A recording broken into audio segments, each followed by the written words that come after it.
Ladies and gentlemen, have you ever looked at a car and thought, that thing wants to be a tent so badly it's practically begging for a mosquito net?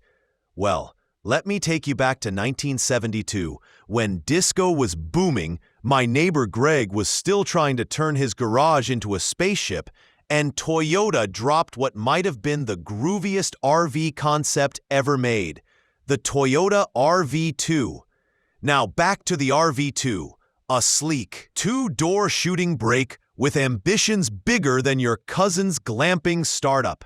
It was built on either a Toyota Crown or Mark II chassis, measuring a smooth 186.2 inches, 473 centimeters long, 70.4 inches, 179 centimeters wide, and standing a not-so-majestic 52.4 inches, 133 centimeters tall. The wheelbase?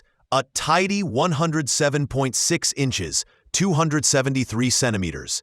Basically, it looked like a muscle car took a few yoga classes and decided to live in the woods. Under the hood, the RV2 came with a 2.6-liter inline-six engine that cranked out 130 horsepower.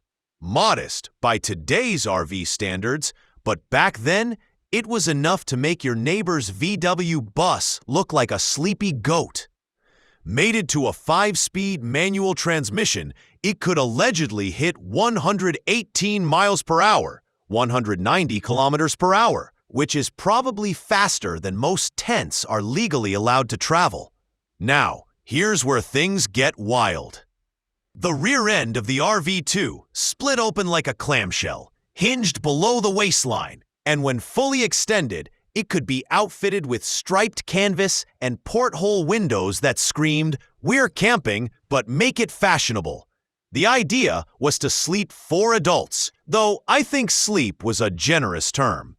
You had 2 people on the folding rear bench bed combo, 2 more up front reclining like it was a drive-in movie.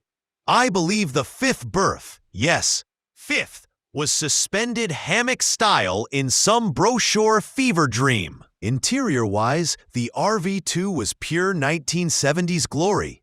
I'm talking wall-to-wall shag carpet, plush seating, and the kind of vibe that made you want to play Pink Floyd and question your life choices.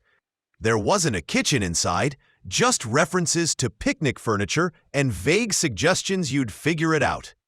As my buddy Dave once said while trying to cook bacon on a flashlight, details, man, details. The RV2 toured the US after debuting at the Tokyo Auto Show, making appearances in New York, LA, and somehow even Penthouse magazine. That's right, the most risque Toyota ad in history involved this camper and some very laid-back journalism. Only one prototype was ever built. I think Toyota saw the oil crisis coming and said, "Let's park this idea next to our dreams of hover vans." The price? Well, if it had entered production, I estimate it could have been around $4,000 back then, which would be roughly $28,000 today, or about 25,500 euros. For a camper with no kitchen but a killer personality, I'd call that a bargain. See you next time, legends!